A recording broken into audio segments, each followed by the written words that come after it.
Assalamualaikum dan salam sejahtera murid-murid. Pada kali ini, kamu semua akan bersama dengan cikgu, iaitu Puan Roslia binti Ahmad, Guru Cemerlang dari Sekolah Sultan Alamsyah Putrajaya. Apa khabar semua? Semoga anak-anak murid cikgu berada keadaan sihat, sejahtera. Mari kita tonton video ini.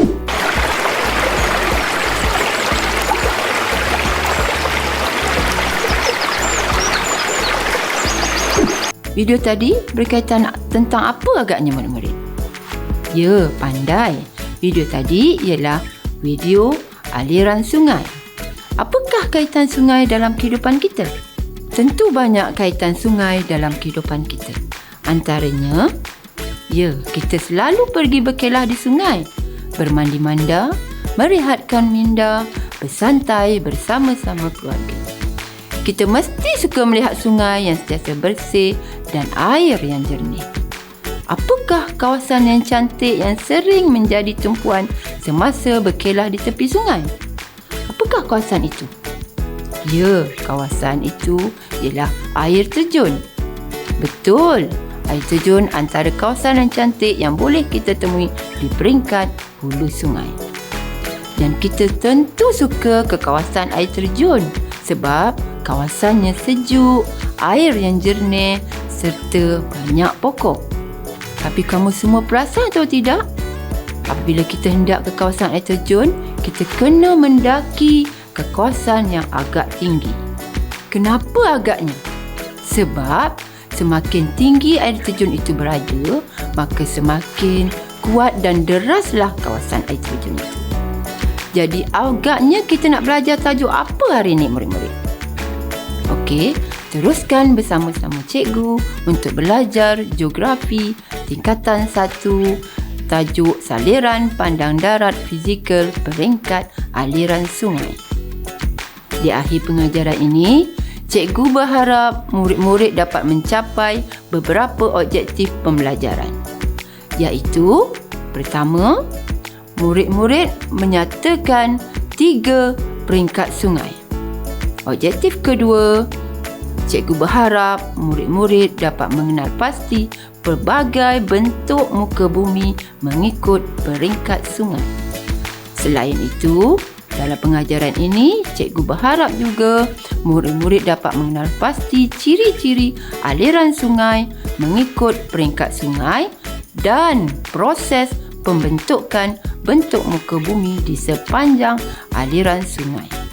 Baiklah murid-murid, cikgu suka menekankan pentingnya untuk kita menghargai keindahan sungai, iaitu dengan tidak membuang sampah di merata tempat. Itu juga penting agar keindahan sungai tersebut dapat terus dihayati oleh generasi akan datang. Murid-murid, teruskan pengajaran kita kali ini yang bertajuk Pandang Darat Fizikal Peringkat Aliran Sungai, iaitu bab 7. Murid-murid juga perlu merujuk buku teks muka surat 76 dan 77 ya. Sebelum itu, agaknya boleh tak kita melihat peringkat sungai ini secara berhadapan dengan sungai? Tentu tidak, kan? Bagaimana peringkat sungai itu dilihat? Betul, pandai murid-murid cikgu. Tentu dari ruang udara.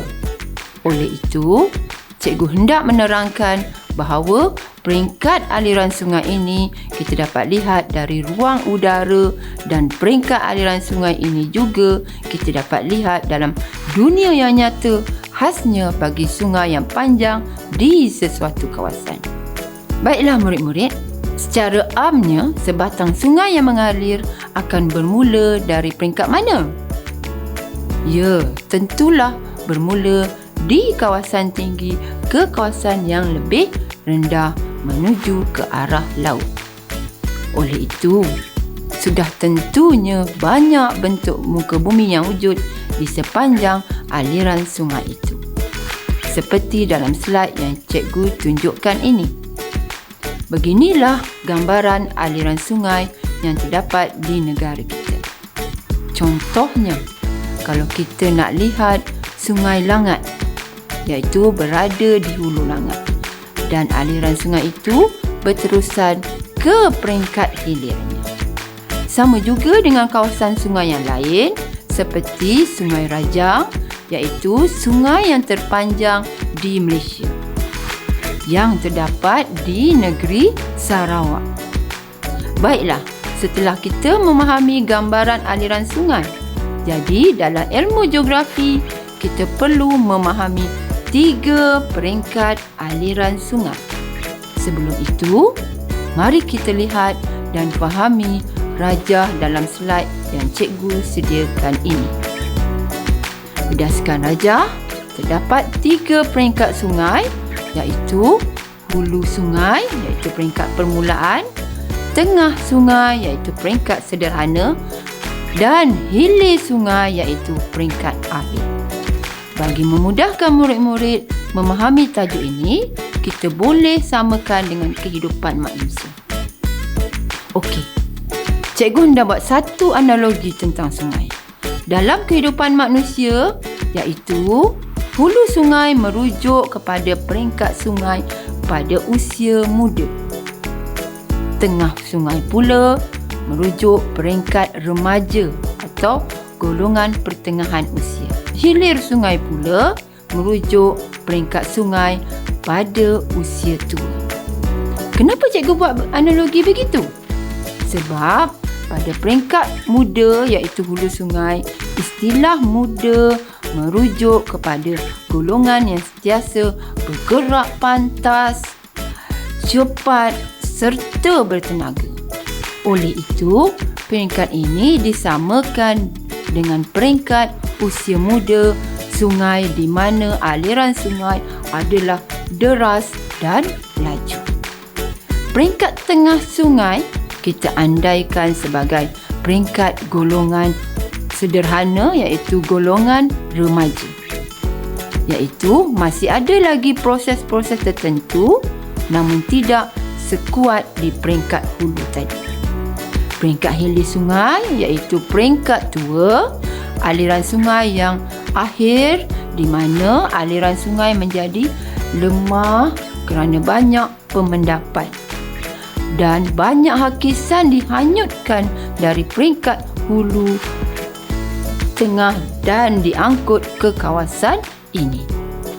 Keadaan ini kita samakan dengan golongan peringkat usia tua yang agak lemah dan membawa bebanan dan tanggungjawab yang berat. Mari kita lihat rajah seterusnya. Rajah ini masih merujuk kepada peringkat aliran sungai dengan lebih terperinci, iaitu peringkat hulu usia sungai muda. Apabila aliran deras, maka aliran sungai di peringkat itu kuat dan mampu menghakis di kawasan sekitarnya. Oleh itu, maka terhasillah bentuk muka bumi yang istimewa seperti air terjun. Mari kita saksikan video air terjun ini.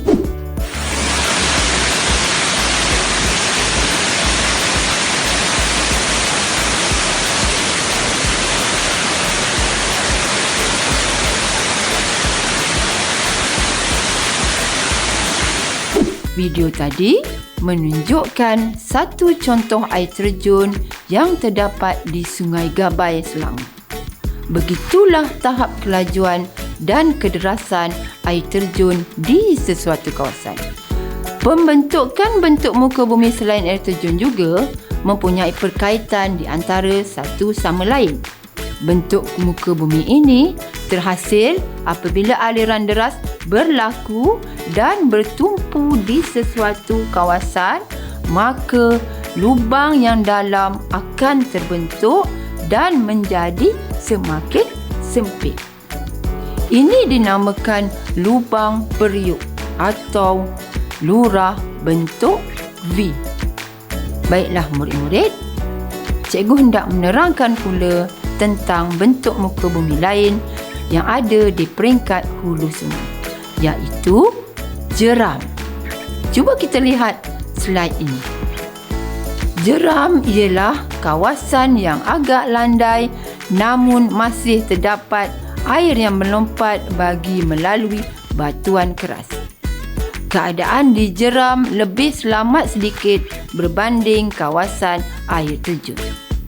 Sekali lagi, cikgu ingin tekankan proses pembentukan jeram, iaitu terbentuk apabila terdapat susunan batuan yang keras dan lembut secara berselang-seli. Air mengalir akan menghakis batuan lembut. Batuan keras akan menghalang pengaliran air sungai. Air sungai meloncat dan mengalir dengan deras. Berikut, cikgu ingin menerangkan tentang pembentukan air terjun. Air terjun terbentuk apabila terdapat batuan keras pada aliran air, menyebabkan air sungai terjun secara tiba-tiba. Air terjun itu jatuh secara bertumpu ke satu bahagian. Okey, baik kita cuba bayangkan kita berada di kawasan air terjun. Mudah atau tidak untuk kita sampai ke sana? Sudah pasti tidak, kan?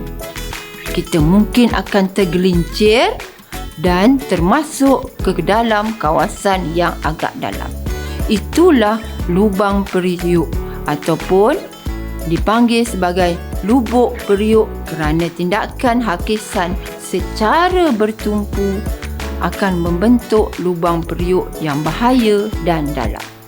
Seterusnya, cikgu ingin menerangkan tentang pembentukan susuh bukit berpancar dan likuan sungai yang terdapat di peringkat tengah sungai. Di peringkat tengah, sungai masih terdapat hakisan namun tidak sekuat di bahagian hulu sungai. Pada peringkat ini juga telah mula berlaku pemendapan dan mengakibatkan aliran sungai berliku ataupun tidak lurus lagi. Aliran sungai yang berliku ini disebut sebagai likuan sungai. Manakala susuh bukit berpancar pula merujuk di mana aliran sungai tadi yang berliku akan melalui kawasan tebing atau bukit yang terdiri dari batuan keras. Ini yang diberi nama susuh bukit berpancar. Seterusnya, cikgu ingin menerangkan bentuk muka bumi yang seterusnya, iaitu lurah bentuk U yang masih terdapat di peringkat tengah sungai. Lurah bentuk U terbentuk akibat aliran sungai yang tidak begitu deras. Tindakan hakisan yang agak perlahan menyebabkan sedikit pemendapan berlaku. Keadaan ini menyebabkan lurah sungai semakin melebar seperti dalam slide yang cikgu tunjukkan. Pembentukan lurah bentuk U ini disamakan dengan huruf U yang melebar di kiri dan kanan sungai. Baiklah murid-murid, mari kita belajar lagi tajuk ini berpandukan rajah yang berikutnya. Jom kita lihat rajah yang cikgu sediakan ini. Cikgu akan mengulang semula fakta yang telah kita pelajari tadi. Rajah ini merujuk bentuk muka bumi yang cikgu terangkan tadi yang terdapat di setiap peringkat sungai. Di peringkat hulu sungai, terdapat air terjun, jeram, lurah bentuk V. Di tengah sungai, terdapat susuh bukit berpancar, lurah bentuk U dan likuan sungai. Di peringkat hilir sungai, terdapat tasik ladam, tetambak dan delta. Murid-murid, seterusnya cikgu hendak menerangkan dua proses pembentukan bentuk muka bumi di peringkat hilir sungai. Proses pembentukan tasik ladam. Mari kita lihat slide yang seterusnya. Pada peringkat hilir ini, pembentukan tasik ladam akan berlaku apabila aliran sungai banyak membawa pemendapan. Mendapan bahan itu termasuklah lumpur, kelodak, tanah, pasir dan batu mendap. Sehingga satu peringkat aliran sungai yang berliku itu tidak mampu membawa bahan mendapan tersebut, maka likuan sungai akan terputus. Sungai yang terputus ini mencari laluan yang mudah dan lurus untuk meneruskan aliran airnya. Dan bahagian yang terputus itu disebut sebagai likuan terpenggal. Likuan terpenggal ini yang akhirnya akan membentuk tasik ladam. Tasik ini kelihatan seperti bentuk ladam kuda. Oleh itu disebut sebagai tasik ladam. Seterusnya, cikgu ingin menerangkan tentang pembentukan delta yang terdapat di peringkat hilir sungai. Proses pembentukan delta merujuk kepada kawasan mendapan di muara sungai. Mendapan ini semakin melebar dan penimbunan mendapan berlaku. Keadaan ini terbentuk di kawasan dataran rendah dikenali sebagai delta. Pengumpulan bahan mendapan ini akan menyebabkan pembentukan tanah yang luas dan disubur di kawasan muara sungai. Seperti dalam slide yang cikgu sediakan, iaitu melibatkan 3 proses pembentukan delta secara berterusan. Keadaan inilah membolehkan kawasan delta dapat dijadikan kawasan pertanian seperti tanaman padi di delta Rejang dan delta Krian Perak. Terdapat satu lagi bentuk muka bumi yang terdapat di hilir sungai, iaitu tertambak. Seterusnya, cikgu akan menerangkan proses pembentukan tertambak. Tertambak wujud hasil dari proses pemendapan juga. Akibat wujudnya penimbunan bahan mendapan seperti yang telah cikgu terangkan dalam proses pembentukan tasik ladam tadi, iaitu bahan mendapan terdiri daripada kelodak, lumpur, pasir, tanah dan batu mendap yang semakin banyak dan akan menimbun di tepi tebing sungai.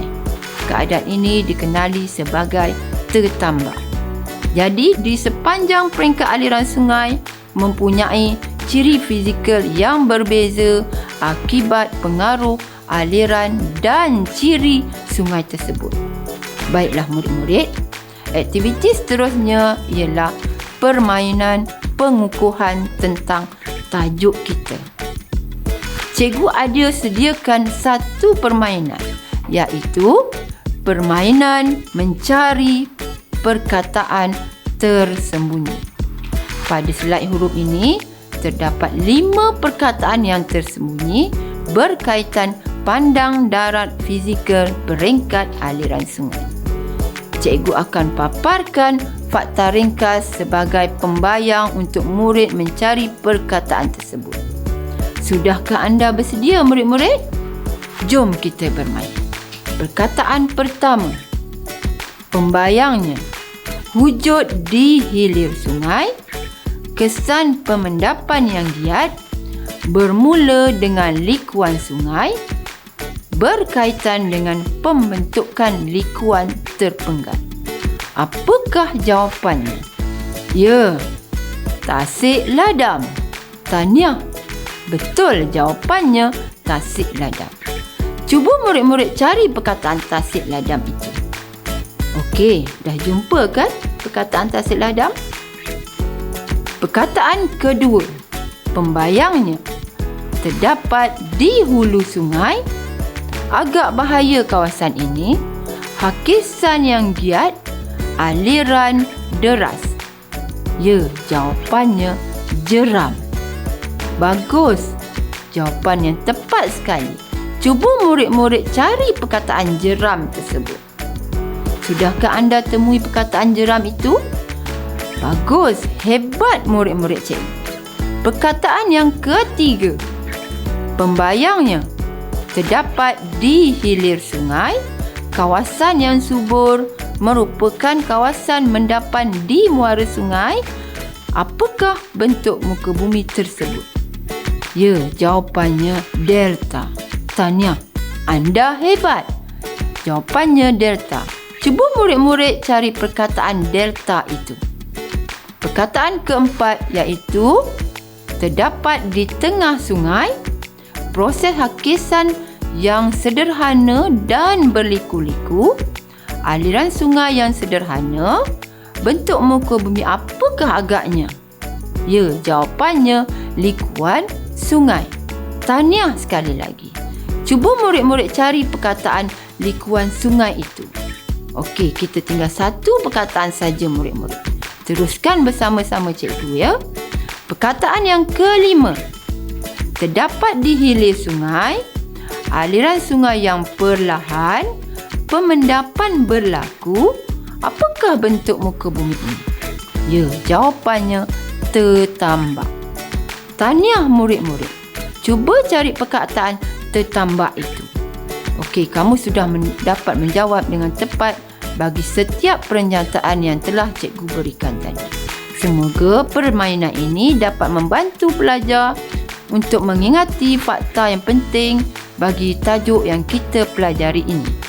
Syabas sekali murid-murid. Baiklah, kita teruskan dengan aktiviti pengukuhan yang kedua, iaitu melengkapkan rajah berpandukan fakta yang penting yang telah kamu pelajari. Cuba lihat dan telitikan rajah ini. Terdapat 3 peringkat sungai seperti yang kita telah pelajari. Bolehkah murid-murid melengkapkan rajah dengan menyenarai bentuk muka bumi yang telah kita pelajari? Sudahkah murid-murid melengkapkan rajah tersebut? Mari kita semak. Peringkat hulu. Terdapat air terjun, jeram, lurah bentuk V. Peringkat tengah, susuh bukit berpancar, lurah bentuk U, likuan sungai. Peringkat hilir, tasik ladang, tertambak dan delta. Tahniah, hebat sungguh anak-anak murid cikgu hari ini.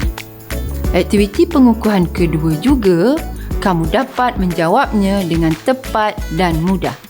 Semoga 2 aktiviti ini dapat memudahkan kamu semua mengingati fakta tentang tajuk kita, iaitu pandang darat fizikal peringkat aliran sungai. Baiklah murid-murid, kelas kita hampir tamat ni.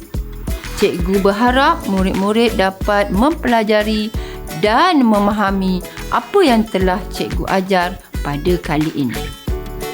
Sebagai kesimpulan, cikgu akan rumuskan semula apa yang telah kita pelajari, iaitu terdapat 3 peringkat aliran sungai, iaitu hulu, tengah dan hilir. Bentuk muka bumi yang wujud berbeza mengikut peringkat aliran sungai. Ini disebabkan kesan dan ciri aliran sungai tersebut. Tetapi sebelum cikgu mengundurkan diri, cikgu ada satu persoalan berkaitan dengan tajuk kita, iaitu perkataan tadahan air hujan. Adakah ianya berkait rapat dengan kawasan sungai? Sebenarnya, kawasan tadahan air hujan adalah merujuk kepada kawasan hulu sungai, di mana pada peringkat ini banyak pokok yang kita kena jaga supaya dikekalkan bagi mengelakkan berlakunya banjir. Pokok-pokok ini berfungsi seperti sponge yang akan menyerap air dan supaya air sungai yang turun tidak sampai terus ke kawasan sungai, membolehkan berlakunya banjir. Semakin banyak pokok di sekitar kawasan sungai, maka semakin terjagalah kawasan tadahan air hujan kita. Semoga apa yang cikgu ajar untuk kali ini dapat membantu kamu semua agar lebih mengenali dan menghargai sungai yang ada di negara kita. Oleh itu, kita mestilah sentiasa mengekalkan keindahan yang ada di sungai kita supaya anak-anak cucu kamu nanti dapat lihat kawasan air terjun sejernih yang kamu lihat sekarang. Akhir sekali, cintailah sungai kita. Hargailah sungai kita. Semoga jumpa lagi. Assalamualaikum dan salam sejahtera. Bye.